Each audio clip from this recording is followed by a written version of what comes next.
ಸಾಗರನಗರದ ಶಕ್ತಿದೇವತೆ ಎಂದೇ ಪ್ರಸಿದ್ಧವಾಗಿರುವ ಶ್ರೀ ಮಾರಿಕಾಂಬಾ ದೇವಿಯ ಇತಿಹಾಸವು ಅತ್ಯಂತ ರೋಚಕ ಮತ್ತು ಭಕ್ತಿಯಿಂದ ಕೂಡಿದೆ. ಕರ್ನಾಟಕದ ಮಲೆನಾಡು ಭಾಗದ ಪ್ರಮುಖ ಜಾತ್ರೆಗಳಲ್ಲಿ ಸಾಗರ ಮಾರಿಕಾಂಬಾ ಜಾತ್ರೆಯೂ ಒಂದು. ಈ ಕ್ಷೇತ್ರದ ಇತಿಹಾಸದ ಪ್ರಮುಖ ಮುಖ್ಯಾಂಶಗಳು ಇಲ್ಲಿವೆ. 1. ಹಿನ್ನೆಲೆ ಮತ್ತು ಉಗಮ.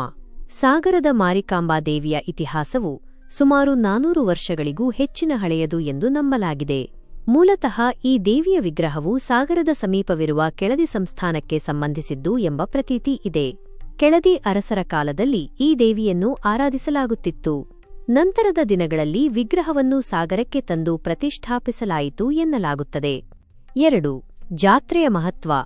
ಸಾಗರ ಮಾರಿಕಾಂಬಾ ಜಾತ್ರೆಯು ಪ್ರತಿ 3 ವರ್ಷಕ್ಕೊಮ್ಮೆ ಅದ್ಧೂರಿಯಾಗಿ ನಡೆಯುತ್ತದೆ. ಇದು ಕೇವಲ ಧಾರ್ಮಿಕ ಕಾರ್ಯಕ್ರಮವಲ್ಲದೆ ಒಂದು ಬೃಹತ್ ಸಾಂಸ್ಕೃತಿಕ ಮೇಳದಂತೆ ಇರುತ್ತದೆ. ಗಾತ್ರ. ಇಲ್ಲಿನ ದೇವಿಯ ವಿಗ್ರಹವು ಸುಮಾರು 8 ಅಡಿ ಎತ್ತರವಿದ್ದು ಭವ್ಯವಾಗಿ ಮತ್ತು ಆಕರ್ಷಕವಾಗಿ ಕಾಣುತ್ತದೆ. ಪೂಜಾಕ್ರಮ. ಜಾತ್ರೆಯ ಸಮಯದಲ್ಲಿ ದೇವಿಯನ್ನು ತವರು ಮನೆಯಿಂದ ಅತ್ತೆ ಮನೆಗೆ ಕರೆತರುವ ಸಂಪ್ರದಾಯದಂತೆ ವಿಧಿವಿಧಾನಗಳನ್ನು ನೆರವೇರಿಸಲಾಗುತ್ತದೆ. 3. ಸಾಮರಸ್ಯದ ಸಂಕೇತ. ಈ ದೇವಸ್ಥಾನ ಮತ್ತು ಜಾತ್ರೆಯು ಕೇವಲ ಒಂದು ಸಮುದಾಯಕ್ಕೆ ಸೀಮಿತವಾಗಿಲ್ಲ.